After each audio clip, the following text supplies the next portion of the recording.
Hello everyone, welcome to Unacademy judiciary. This is Vishwani Bansal. आज के lecture में हम जो है रिवाइज करने वाले हैं कुछ important topics Indian evidence act के। ये वीडियो जो है हेल्पफुल है आपके गुजरात जुडिशरी एग्जाम के लिए, बिहार जुडिशरी एग्जाम के लिए, और whether it's any other state judiciary exam. So this video is helpful for that also. तो आज जो हम रिवाइज करेंगे that is from your section 40। So section 42 जो 44 सेक्शन है that deals with judgments of courts of justice when relevant. See general principle तो ये कहता है कि जजमेंट चाहे वो प्रीवियस है चाहे वो सब्सिक्वेंट है, किसी केस या प्रोसीडिंग में रेलेवेंट नहीं होगी। हर केस को जो है डिसाइड होगा, हर केस फैक्ट्स के साथ, ठीक है, ऑन इट्स ओन फैक्ट्स, हर केस उसके साथ डिसाइड होगा। But judgments are however relevant facts of great importance. So इसकी जो जनरल प्रिंसिपल है, ठीक है, इसकी एक्सेप्शंस हैं कि जजमेंट्स रेलेवेंट नहीं होगी। एक्ट जो है कुछ एक्सेप्शंस रिकॉग्नाइज करता है जो कि हमें सेक्शंस 40 टू 43 में दी हुई है।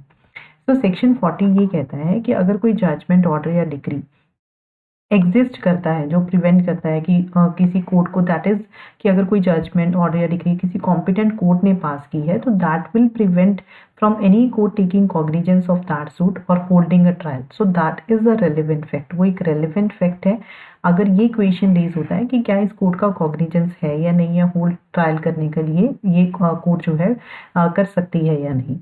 सिमिलर प्रोविजन जो है this is based on the principle of res judicata. Similar provision हमें सेक्शन 11 ऑफ सीपीसी में दी हुई है, सेक्शन 300 ऑफ सीआरपीसी में दी हुई है। If we talk about constitution, ठीक है, 20 में दी हुई है, आर्टिकल 20 में डबल जियोपार्डी का कंसेप्ट दिया हुआ है। सो ये सारी प्रोविजंस जो है सेम कंसेप्ट के ऊपर बेस्ड है। इंडियन एविडेंस एक्ट में जो है सेक्शन 40 दिया हुआ है। सेक्शन 41 फर्दर डील्स विद, ये कहता है, ये चार चीज़ों की बात करता है। ये कहता है कि अगर कोई प्रोबेट है, मैट्रिमोनल है, एडमिरलिटी है या इंसॉल्वेंसी है, ये चार चीज़ें, अगर कोई प्रोबेट है, मैट्रिमोनियल है, एडमिरलिटी है, इंसॉल्वेंसी के रिगार्डिंग कोई फाइनल जजमेंट ऑर्डर या डिक्री किसी कॉम्पिटेंट कोर्ट ने जो है पास की इन चारों चीज़ों के regarding, then that is a conclusive proof. वो क्या है, वो उस चीज़ का जो है कंक्लूसिव प्रूफ है, ठीक है, that is a conclusive proof. For example, अगर ए और बी के बीच में कोई केस चल रहा है, ठीक है, कोर्ट ने जो है बी को इंसॉल्वेंट डिक्लेयर कर दिया इस केस में। सपोज बाद में जो है सी ने आके बी के अगेंस्ट केस फाइल कर दिया। सो अगर कोई भी रिकवरी ऑफ मनी के लिए कोई भी ऐसा सूट है तो ये जजमेंट जो है इसमें भी रेलिवेंट है। This judgment is relevant in this also, ठीक है, ये जजमेंट जो है इसमें भी रेलिवेंट होगी। तो इन चारों चीज़ों में, दैट इज प्रोबेट, एडमिरलिटी, मैट्रिमोनल या इंसॉल्वेंसी, अगर इसको लेके कोई भी फाइनल जजमेंट, डिक्री या ऑर्डर है किसी कॉम्पिटेंट कोर्ट का, that is a conclusive proof. Next है सेक्शन 42। सेक्शन 42 सेज दैट कि जजमेंट ऑर्डर या डिक्रीज अदर देन दोज जो 41 सेक्शन में नहीं मेंशन की गई हैं वो रेलिवेंट है। वो रेलिवेंट होंगी अगर वो रिलेट करती हैं पब्लिक नेचर से, if they relate to the matters of public nature relevant to the inquiry. But ऐसी जजमेंट ऑर्डर या डिक्रीज जो हैं वो कंक्लूसिव प्रूफ नहीं है of what they state. So judgment orders or decrees other than those mentioned in section 41 are relevant if they relate to matters of public nature relevant to the inquiry। But जो ऐसी judgment order या decrease हैं वो conclusive proof नहीं होंगी of which they state. For example, A ने B को suit किया ट्रेसपास के लिए कि उसने ट्रेसपास किया है। बी अलेज करता है कि यहाँ से जो वे है, ठीक है, ये पब्लिक वे है इस लैंड से, जिसको ए ने डिनाई कर दिया ना। पहले भी ए जो है, ठीक है, इन्हें सूट ए अगेंस्ट सी के सूट फाइल कर चुका है सेम ट्रेसपास को लेके सेम लैंड के ऊपर, जिसमें सी ने भी सेम चीज अलेज की थी कि यहाँ से पब्लिक वे ऑफ राइट है, ठीक है, and there was a decree in favour of the C also. And इस केस में जो है कोर्ट ने सी के अगेंस्ट डिक्री जो है सी के फेवर में डिक्री पास की थी। Now this is relevant under this case but this is not conclusive proof. ये कंक्लूसिव प्रूफ नहीं है बट ये रेलिवेंट है। तो ये कहता है कि जजमेंट ऑर्डर या डिक्रीज अदर देन दोज जो मेंशन की गई हैं सेक्शन 41 में वो रेलिवेंट होंगी अगर वो पब्लिक नेचर की है, बट ऐसी जजमेंट ऑर्डर या डिक्री जो है वो कंक्लूसिव प्रूफ नहीं होंगी। नेक्स्ट है section 43। Section 43 says that judgment order or decrees other than those mentioned in 40, 41 and 42 are irrelevant। वो irrelevant है, ठीक है, बट अनलेस कि ऐसी एग्जिस्टेंस जजमेंट और या डिक्री की खुद ही या तो फैक्ट इनिशियो ना हो या फिर वो रेलिवेंट है किसी और एक्ट के अंडर, ठीक है। जजमेंट, ऑर्डर और decrees other than those mention in section 40, 41 and 42 are irrelevant, वो इररेलेवेंट है unless the existence of such judgment, order or decree is a facting issue or is relevant under some other provision of the act. Let's take an example. For example, A ने prosecute किया B को adultery के लिए with C, ठीक है, जो कि A की वाइफ है। A ने क्या किया, A ने B को prosecute किया किस चीज के लिए, adultery के लिए, ठीक है। सो किसके साथ की, उसने A C के साथ adultery की है जो कि इसकी वाइफ है। बी डिनाई कर देता है कि ये इसकी वाइफ है ही नहीं, बट कोर्ट जो है बी को एडल्ट्री के लिए कन्विक्शन दे देती है। बाद में जो है सी के अगेंस्ट ए केस फाइल करता है किस चीज का, बाइगैमी का, कि इसने जो है during the subsistence of this marriage इसने बी से शादी कर ली है। सी ये कहती है कि वो कभी ए की वाइफ थी ही नहीं। नाउ जो जजमेंट कोर्ट ने इस केस में पास की, this is irrelevant, the judgment against B is irrelevant against C. इस जजमेंट की रेलेवेंसी इस केस में नहीं है, बिकॉज ना तो ये फैक्टिंग इशू है, ना ही ये रेलेवेंट है under any other provision of the act. इसको समझने के लिए एक और एग्जाम्पल देखते हैं। फॉर एग्जाम्पल, ए का ट्रायल चल रहा है कि उसने बी का मर्डर किया है। ये फैक्ट कि बी ने इससे पहले, ठीक है, मर्डर से पहले बी ने ए के ऊपर केस फाइल किया था डेफेमेशन का, जिसके लिए ए को कन्विक्शन हुई थी एंड उसके लिए उसको सजा हुई थी। This is relevant, why, because ये शो करता है कि what was the motive behind the murder, ठीक है, इस मर्डर के बिहाइंड ए का मोटिव क्या था। So this is relevant under section 8। सो हमने सेक्शन इसमें क्या पढ़ा, वी हैव रेड कि जजमेंट, ऑर्डर्स और डिक्रीज अदर देन दोज जो मेंशन की गई है 40, 41 एंड 42 में, वो इररेलेवेंट है अनलेस की एग्जिस्टेंस ऐसी जजमेंट, ऑर्डर या डिक्री की या तो फैक्टिंग इशू हो या फिर वो रेलेवेंट हो under any some other provision of this act. Next is section 44. Section 44 says that any party to a suit or other proceeding may show that any judgment, order or decree which is relevant under 40, 41 and 42 कि जिसको adverse party prove कर चुकी है, तो ये show किया जा सकता है कि ये कॉम्पिटेंट कोर्ट ने नहीं डिलीवर की है या फिर इसको फ्रॉड या कल्यूजन से जो है ऑब्टेन किया गया था, ठीक है। एनी पार्टी, कोई भी पार्टी किसी सूट या प्रोसीडिंग में ये शो कर सकती है कि जो जजमेंट, ऑर्डर या डिक्री जो रेलेवेंट है 40 से 42 सेक्शन में, जिसको ऑपोजिट पार्टी प्रूव कर चुकी है that this was delivered by an incompetent court और this was obtained by fraud और collusion. Before we proceed further, learners, there is an important news for all of you. Linking Superfast Batch for Gujarat Prelims जो है, this has just started and offer price आपको ये सिर्फ 14,400 पे available है by using this code। अगर आप ये कोड यूज़ करोगे आपको सिर्फ ये 14,400 रुपये में मिलेगा, अदरवाइज 30,000 का है। सो ग्रैब दिस अपॉर्चुनिटी, पहले 100 सब्सक्राइबर्स के लिए है। लिंक डिटेल्स आपको डिस्क्रिप्शन बॉक्स में मिल जाएंगी एंड आप मुझे टेलीग्राम चैनल पे भी फॉलो कर सकते हो। 3 महीने में आपका सारा सिलेबस जो है वो कंप्लीट हो जाएगा। Next is opinion of expert. Expert का मतलब क्या है? एक्सपर्ट का मतलब होता है कि जिस पर्सन को स्पेशल नॉलेज है, स्किल है, उसके पास एक्सपीरियंस है किसी फील्ड में, ठीक है, that person is an expert. तो एक्सपर्ट का जो ओपिनियन होता है that is the supportive evidence, that is not conclusive proof, वो सपोर्टिव एविडेंस है। अगर कोर्ट को ओपिनियन फॉर्म करना है किस चीज़ के रिगार्डिंग, फॉरेन लॉ के regarding, science, art, hand writing के रिगार्डिंग या फिंगर इम्प्रेशन के रिगार्डिंग, देन या फिर तो ओपिनियन किसका, एक्सपर्ट का इन सब सारी चीज़ों के ऊपर रेलिवेंट है।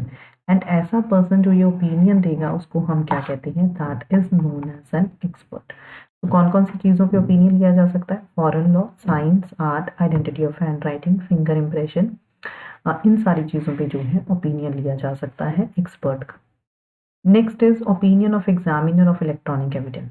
अगर किसी प्रोसीडिंग में कोर्ट को ये ओपिनियन फॉर्म करना है किसी मैटर के रिगार्डिंग, किसी इंफॉर्मेशन के रिगार्डिंग कि क्या इसको ट्रांसमिट या स्टोर किया गया है किसी कंप्यूटर रिसोर्स में या किसी और इलेक्ट्रॉनिक या डिजिटल फॉर्म में, तो opinion examiner of electronic evidence का, ओपिनियन किसका, एग्जामिनर ऑफ इलेक्ट्रॉनिक एविडेंस का, जो रेफर किया गया है section 79 of the IT Act में, that is a relevant fact.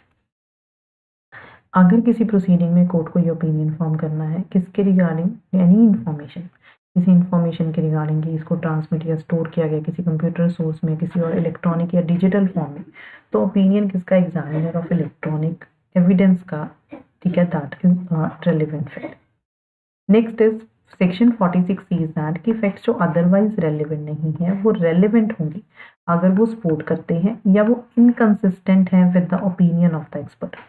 So facts not otherwise relevant are relevant if they are support or if they are inconsistent with what, with the opinion of the experts when such opinions are relevant. Opinion handwriting का कब relevant होगा, अगर court को ये opinion form करना है कि क्या ये डॉक्यूमेंट पर्सन ने लिखा है या साइन किया है, तो ओपिनियन किसका लिया जाएगा, ओपिनियन किसी भी पर्सन का who is acquainted with the handwriting of the person, ठीक है, जिसको पता है। अब किस पर्सन को हम बोलेंगे कि एक्वेंटेड है, ठीक है, जिस पर्सन ने इसको लिखते हुए देखा है या कोई डॉक्यूमेंट रिसीव किया है उस पर्सन से, या फिर when in the ordinary course of business उसने हैबिचुअली जो है वो डॉक्यूमेंट्स एक्सचेंज वगैरह करते हैं, सो that is a person that is acquainted with the hand writing of another person, तो उसका ओपिनियन जो है सेक्शन 47 में रेलिवेंट हो।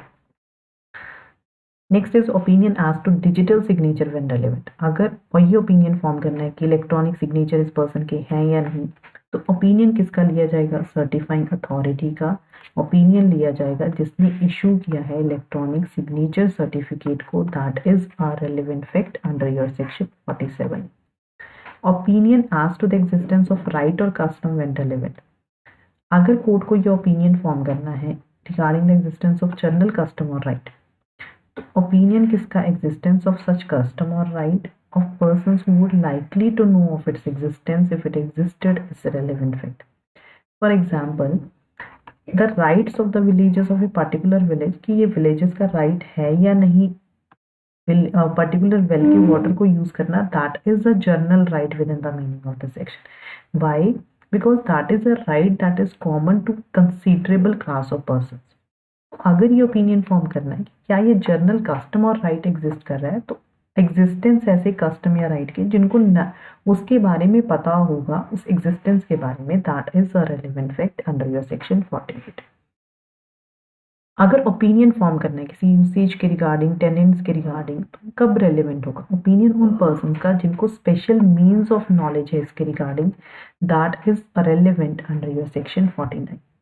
अगर ओपिनियन फॉर्म करना है रिलेशनशिप के रिगार्डिंग कि क्या ये रिलेशनशिप एग्जिस्ट करता है या नहीं है, क्या दूसरे पर्सन के अंडर, तो ओपिनियन किसका, ठीक है, तो ओपिनियन किसका रेलिवेंट होगा, उस पर्सन का जिसको स्पेशल मीन्स ऑफ नॉलेज है उसके regarding, that is a relevant fact. Relationship can be by blood, marriage और अडॉप्शन, किसी से भी हो सकता है, but there is an exception to that. ये कहता है कि अगर कोई प्रोसीडिंग चल रही है under the Indian divorce act, या फिर कोई प्रोसिक्यूशन चल रहा है अंडर सेक्शन 494, 495, 497 या 498 ऑफ आईपीसी के अंडर, ठीक है, अगर कोई प्रोसीडिंग्स चल रही है डाइवोर्स एक्ट के अंडर या कोई प्रोसिक्यूशन चल रहा है इसके अंडर, तो वहाँ पे ओपिनियन रेलिवेंट नहीं होगा, वहाँ पे स्ट्रिक्ट प्रूफ ऑफ मैरिज देना होगा।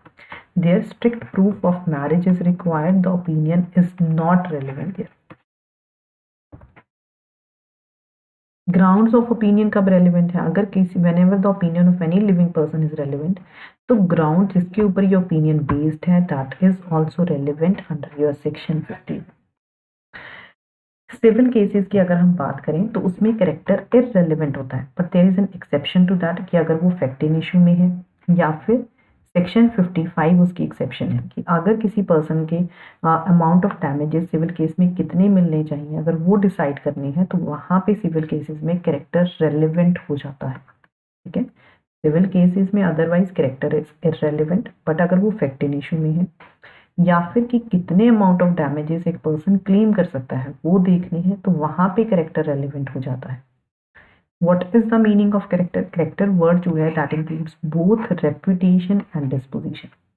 Evidence सिर्फ journal reputation and journal disposition का दिया जा सकता है, किसी पर्टिकुलर एक्ट को लेके नहीं दिया जा सकता। सिविल केसेस में तो इररेलेवेंट है, बट क्रिमिनल केसेस में that is a relevant fact. Criminal cases में वो क्या है, वो रेलेवेंट फैक्ट है। Previous good character is relevant in criminal cases, but previous bad character is not relevant. Previous bad character relevant नहीं है, वो इररेलेवेंट है, बट आप रिप्लाई में दे सकते हो। अगर किसी ने एविडेंस दिया कि इसका गुड कैरेक्टर है तो उसका रिप्लाई दिया जा सकता है कि नहीं, इस पर्सन का बैड कैरेक्टर है। या फिर वहां पे दिया जा सकता है, यहाँ पे bad character he itself fact in issue, या पहले भी उस पर्सन को अगर कन्विक्शन हुई है, that is also an evidence of bad character. Section 53A was added by the Criminal Law Amendment Act 2013 से इसको ऐड किया गया था। ये कहता है कि अगर कोई भी प्रोसिक्यूशन चल रहा है किसी ऑफेंस के लिए, that is outraging the modesty of women, 354A in sections में जो वुमेन के अगेंस्ट क्राइम है, रेप केसेस के अंडर, या फिर अगर कोई प्रोसिक्यूशन चल रहा है कि कोई अटेम्प्ट हुआ है ऐसा कोई ऑफेंस करने के लिए, एंड क्वेश्चन ये रेज हो गया whether the women has consented और नॉट, कि क्वेश्चन ऑफ कंसेंट इशू में है, तो evidence of the character of the victim's previous sexual experience with any person shall not be relevant। तो इस चीज का एविडेंस कि she has relations with other persons also, this is not relevant under this। ठीक है, ये relevant नहीं है इस इशू के ऊपर of such consent और quality of consent के ऊपर। So with this we have revised you from your section 42, that is 54 section 55 sections तक जो है हमने रिवाइज कर लिया है। This is a rapid revision। So before I end this lecture, learners, you can just join this super fast batch for Gujarat prelims। Offer price is 14,400। By using this code आप मुझे Telegram channel पे follow कर सकते हो। Apart from this, there is a good news, you can join free all India Open mock test and you can win up to 20,000 rupees के vouchers। आप scan कर सकते हो इसको टेस्ट के लिए। 25 मार्च को है 7 बजे। Thank you so much learners, I am just ending the session here only.